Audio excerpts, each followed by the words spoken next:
It is 6 p.m. here in Cairo. Time for the news bulletin, and we will be starting straight away with the main headlines. Egypt slams the Israeli dawn attacks on Iran.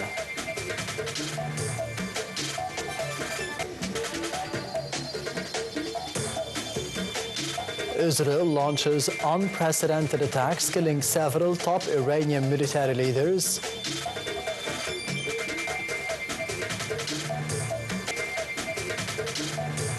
Palestinians welcome the UN General Assembly calls for a Gaza ceasefire and the pressure on Israel.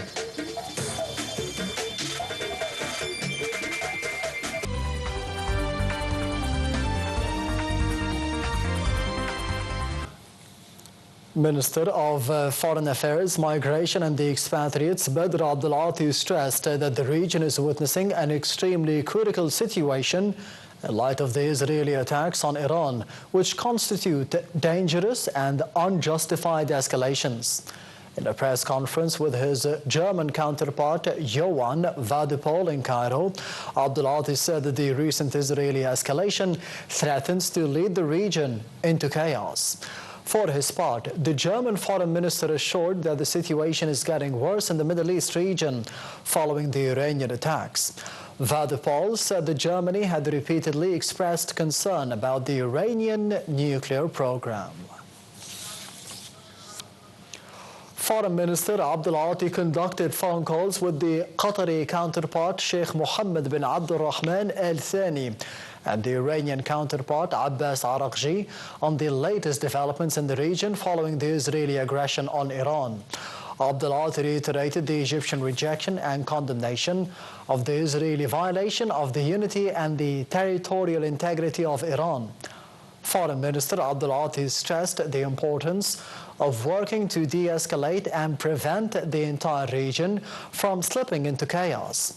Meanwhile, Abdulati's call with the Qatari counterpart tackled the efforts exerted by Egypt, Qatar and the United States to reach a ceasefire in Gaza.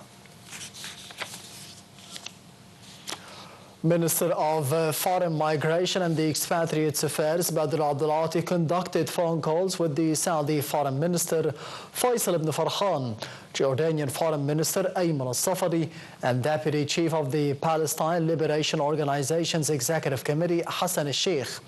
The phone calls touched on the grave repercussions of the unacceptable Israeli escalation against Iran, where the Arab officials condemned the unjustified attack, which might result into widening the regional conflict and threatening the security and stability of the peoples in the Middle East.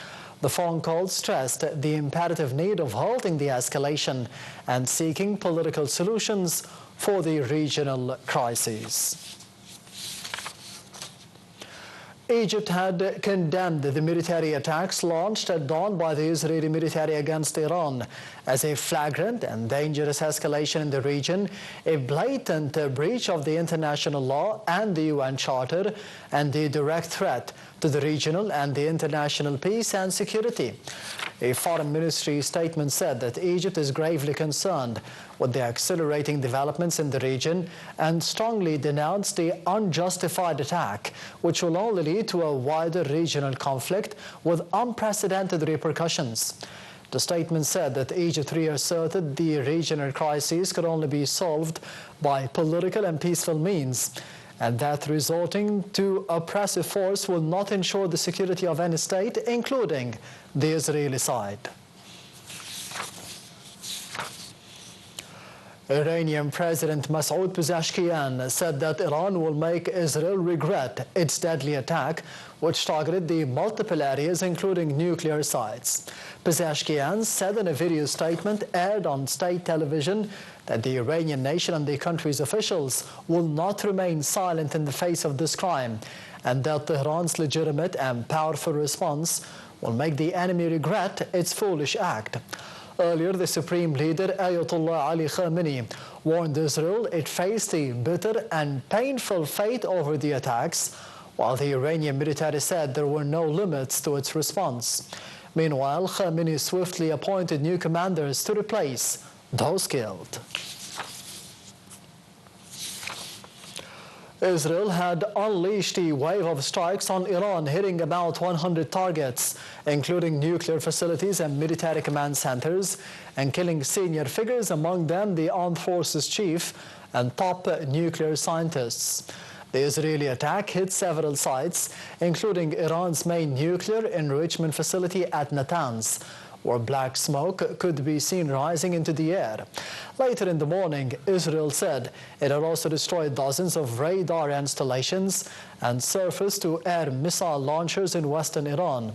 Also targeted were officials leading the Iranian nuclear program and its ballistic missile arsenal. Iranian state media confirmed the deaths of Revolutionary Guards Chief Hossein Salami and the Armed Forces Chief of Staff Mohammad Baqiri in the Israeli attacks on Iran.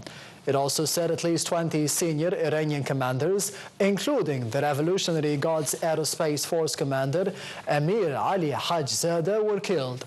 Iran's Revolutionary Guards also confirmed that the aerospace commander had been killed with fellow officers in an Israeli airstrike on their command center. State media said civilians were killed, while an emergency services official said 95 people had been wounded. Tasnim news agency said that 6 nuclear scientists were among those killed. Israeli Prime Minister Benjamin Netanyahu said that Israel targeted the Iranian main enrichment facility in Natanz and the country's ballistic missile program, as well as the top nuclear scientists and officials. He said Iran was working on a new plan to destroy Israel, calling it a threat that must be stopped. Also, the Israeli Defense Minister Israel Katz described the Israeli action as a preemptive strike. The army said intelligence showed that Iran was approaching a point of no return on its nuclear program. Katz warned that the Iranian attacks were expected in the wake of what he described as Israeli preventive attack, adding that Israel closed the airspace in anticipation of the retaliation.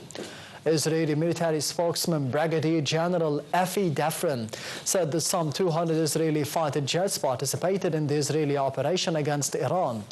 He added that some 100 targets were hit, adding that the attacks were continuing. The Israeli military said that it had begun intercepting the Iranian drones.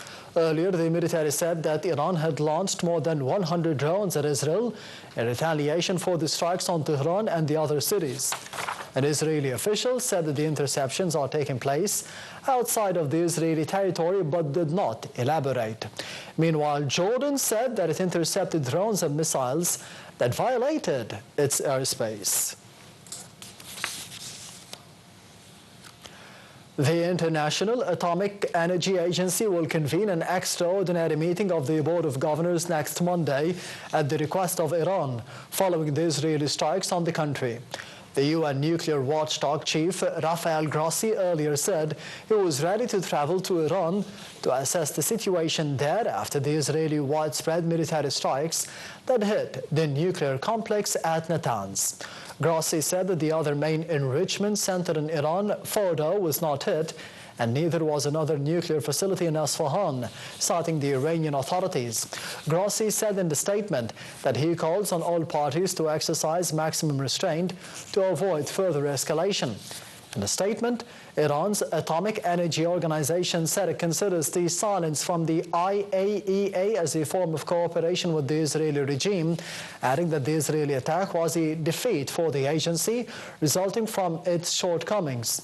The Israeli strikes come a day after the IAEA's Board of Governors declared Iran in breach of the obligations for the first time in almost 20 years. Meanwhile, the Iranian Foreign Minister Abbas Araghchi called the Israeli wave of strikes a declaration of war. In a letter to the United Nations, Araghchi called on the Security Council to immediately address this issue. The attacks came days before the 6th round of talks were planned between Iran and the US over Tehran's nuclear program this Sunday in Oman. The United States underlined that it was not involved in the Israeli action against Iran and warned Iran not to respond to the Israeli strikes by hitting US bases.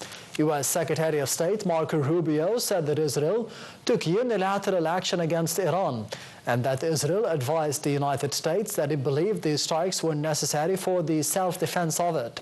In a statement, Rubio said the U.S. top priority is protecting the American forces in the region.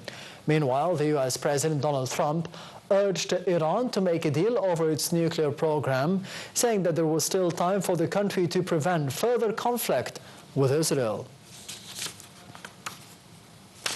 The Arab League denounced the Israeli attacks on the Iranian territories being a flagrant violation of the international law. The pan-Arab body called on the international community to immediately intervene to halt such attacks, which threaten to further inflame the region.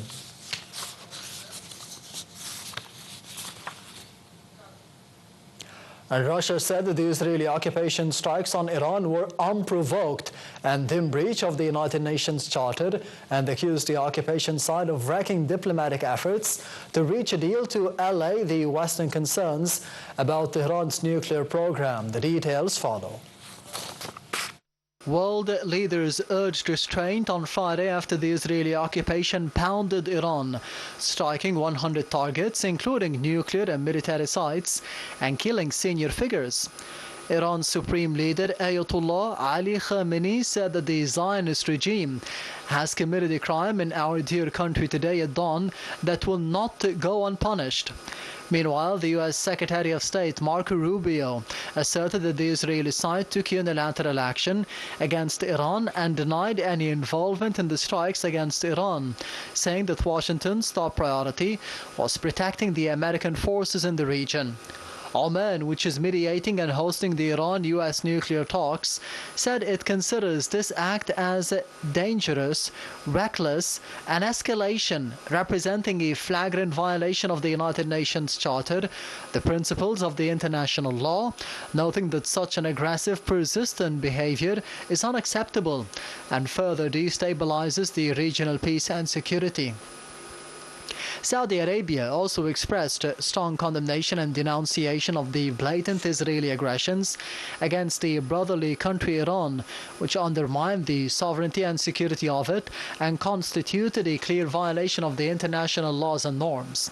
Meanwhile, Turkey has said that the Israeli occupation's provocation shows it does not want issues to be resolved through the diplomatic means and urged it to halt the aggressive actions that could lead to greater conflicts. Germany and France similarly called on all parties to exercise restraint and avoid any escalation that could compromise the regional stability, especially amid the serious concerns regarding Iran's nuclear program. China, meanwhile, said it opposes the violation of Iran's sovereignty, security, and territorial integrity and opposes the expansion of conflicts, expressing its willingness to play a constructive role in easing the situation. The Palestinian presidency welcomed the adoption of a UN General Assembly resolution demanding an immediate, unconditional and permanent ceasefire in Gaza and urging nations to take all the measures necessary to place pressure on Israel. Following the United States' veto of a similar push in the Security Council last week, the General Assembly adopted the non-binding resolution by a vote of 149 to 12 with 19 abstentions.